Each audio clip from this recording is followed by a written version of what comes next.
win! Fast Tornado. Play now. On Purpose with Jay Shetty. A lot of studies show that how we were loved or unloved between the ages of 0 to 5 impact the next 15, 25, 50 years of our life. Wow. And how we give love to ourselves and how we give love to others. And so I was thinking, do you have a core memory or an experience with your family from childhood that kind of embodies the feeling you have about them now, or that keeps you tied close to them?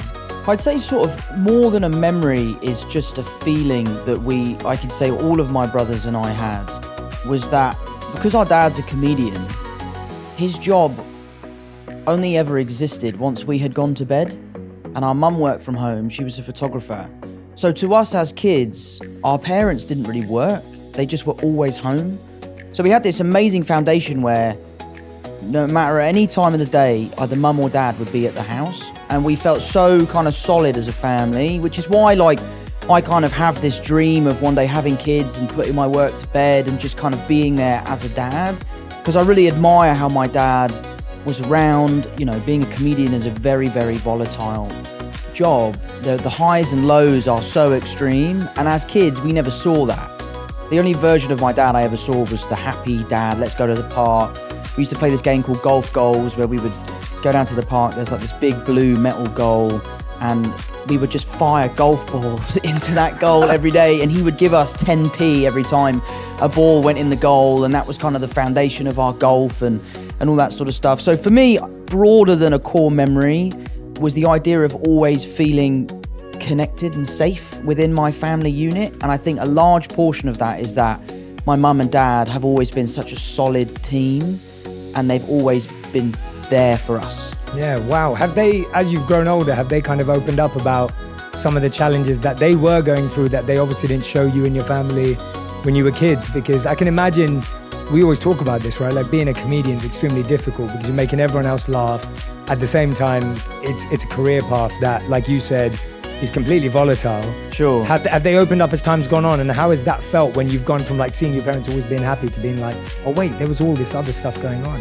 Absolutely they have. And it's not even sometimes things that they've told us. It's just things that we've grown up to recognise. As a young kid, you know, you're not looking to how's my mum feeling, how's my dad feeling. And now as an older person, you know, those are things I care about. I want to call my mum because I know it will brighten her day. So that's all part of growing up, I guess. So seeing the way in which my dad's job affects him or my dad's job affects my mum is something we've all sort of come to terms with, and he's amazing at it. I mean, to be honest, I say affect, it doesn't really affect anyone. He's so good at handling it, which is a lot of why I feel like I am the way I am.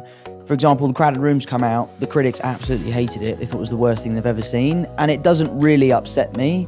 And I think a large part of my feeling towards that has come from my dad being able to do a gig, the gig not going well, him brushing it off his shoulder and just right onto the next one. Yeah, wow. And first of all, I want to point that out as well. So I've been watching The Crowded Room. Right. And me and my wife have been watching it together, and we're actually really enjoying it. Good, thank and you. so we're actually loving it because I love a show that has mystery. Sure. That's trying to like get me to figure it out and get me to think about it. I'm kind of confused, and I love stuff like that. Like I'm a massive Christopher Nolan fan. Yeah, absolutely. So all my favorite movies are Nolan movies, and the reason why I love them is because I have no idea what's going on. Sure. And that's and you got to figure it out. And you got to figure it out. And I love puzzles, and I love escape rooms, and I love anything an escape room. Yeah, I love anything that's got me thinking, what is going on here, and why can't I figure it out? Mate, do you know what you should watch? I admittedly watch it to go to sleep if I'm ever feeling stressed or like overstimulated. I watch this guy called Chris Ramsey. He's like a YouTube guy. He's a magician, but I just watch him solve puzzles. He like buys these Japanese like handcrafted puzzle boxes, and he just solves them. And I've started buying them, and they come to the house, and you sit down for 4 hours, put it down, pick it up, and try and solve this puzzle, and it's amazing. Are you any good at them? No, I'm terrible at them, mate. I'm absolutely terrible. I've had an unsolved Rubik's Cube since I was like 11. But yeah, so I watch his videos because there's just something about like the sound of the wood. I'm a carpenter, so I love like craftsmanship and that sort of stuff. So I love the way that these pieces are put together. So watching him solve the puzzles, I find so relaxing. Yeah, I think for so many of us, you know, getting bad reviews, perceptions, people talking about us, whatever that may be, whatever scale we live at, can actually affect us. Sure. And you saying that actually seeing your dad, seeing him shrug it off and seeing him move on actually really helped him. Do you think that you've been able to create a bit more of a skill around that now, or is it something that happens naturally for you? Because I'm guessing that there's a lot of people who are listening and watching going, Tom, that's pretty amazing that you can do that at your scale and your level.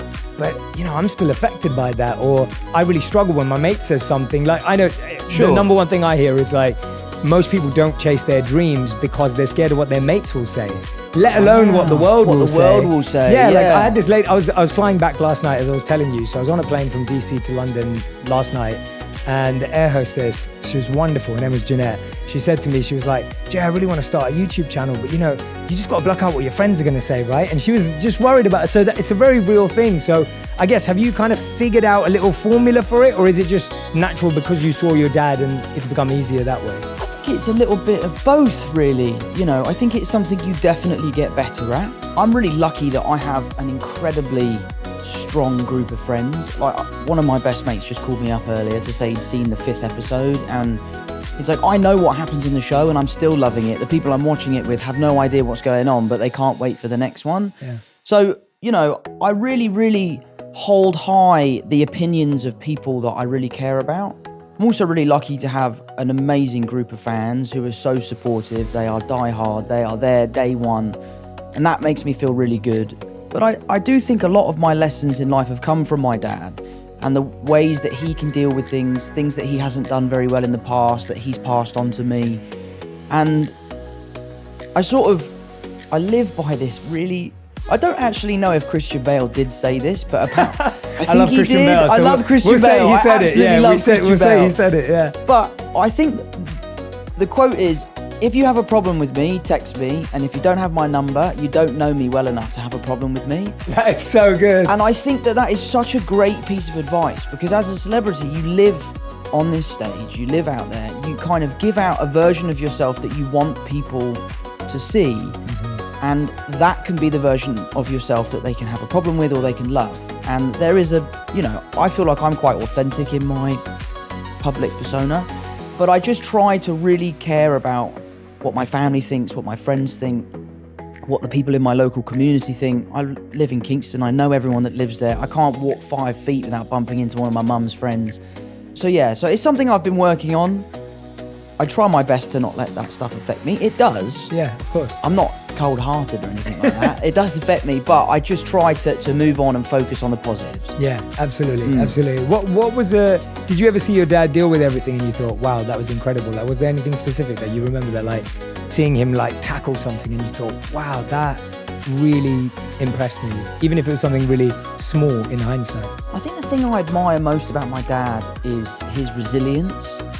He's someone who has had an incredibly successful career in his earlier life, and then later in life his career sort of plateaued and he struggled, and he's never stopped. He's never given up. He's still gigging to this day. He's still writing books. He has a Patreon. He has a podcast. He's constantly grafting to get to where he wants to be. And I think being a young kid and seeing your dad continually working as hard as he can to kind of put his best foot forward, for me, has been a huge drive for my work ethic. I'll give it 100% or I'll give it nothing. And I think a lot of that has come from my dad and seeing him deal with that. The funny thing about my dad is, you talk about doing a bad gig. I must have seen him 20 times. I've never seen him do a bad gig. He always seems to absolutely rip it.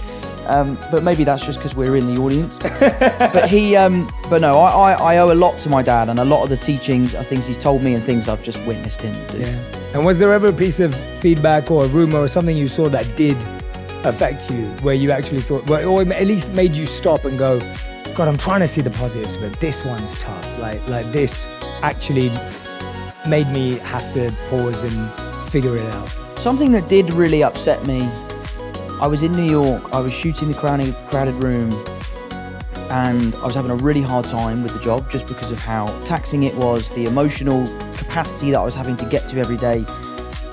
And I decided to delete my Instagram because I just felt like I was so addicted to